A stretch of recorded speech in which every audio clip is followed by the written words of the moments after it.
Hey there, thanks for tuning into Duckbricks. I'm Chris, and welcome to LEGO Mini Reviews, the show where I review a ton of different LEGO vintage and new sets right here on the Duckbricks YouTube channel in a short form format.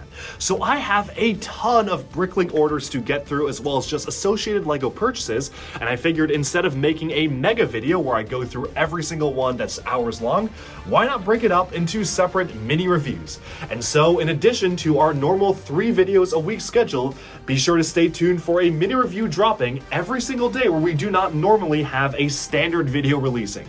I hope you enjoy, and let's jump right into our first pick.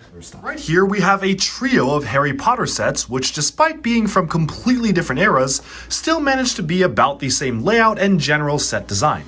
First off, we have a set from 2001. This is meant to be specifically the scene in which Harry Potter confronts Professor Quirrell, and you can see the Mirror of Erised in the back there.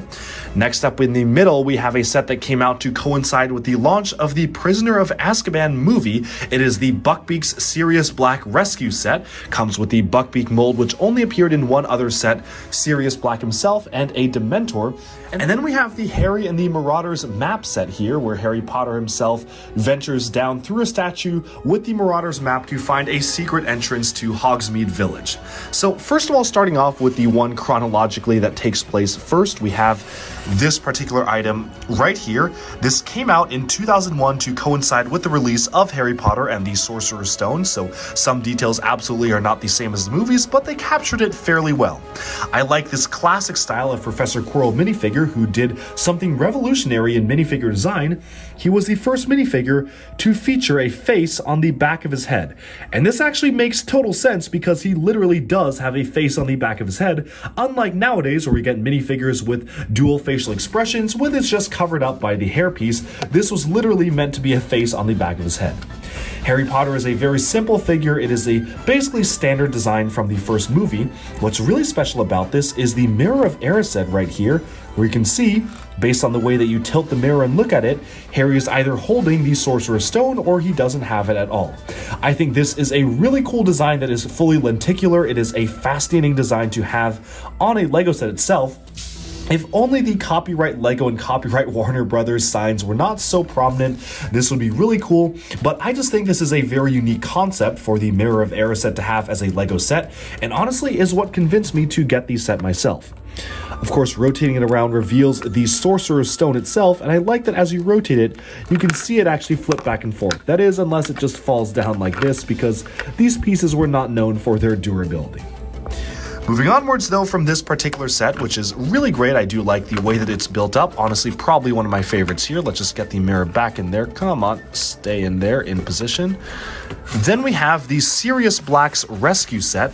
This is easily the largest of the 3 sets we have here, with the most going on with it. So you've got Sirius Black up there in the jail cell with the Dementor piece from the original movies.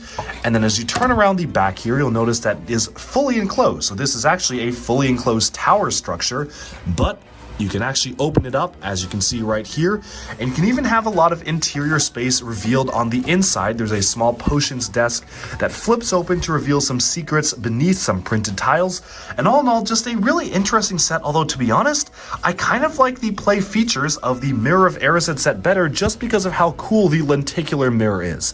This one, on the other hand, is fairly simple. It is literally just a tower set, but I do appreciate the look and feel of the set itself, and it definitely does capture the scene appropriately. Closing this back up, you can really see that this is when LEGO is starting to try to get more and more accurate with their Harry Potter sets.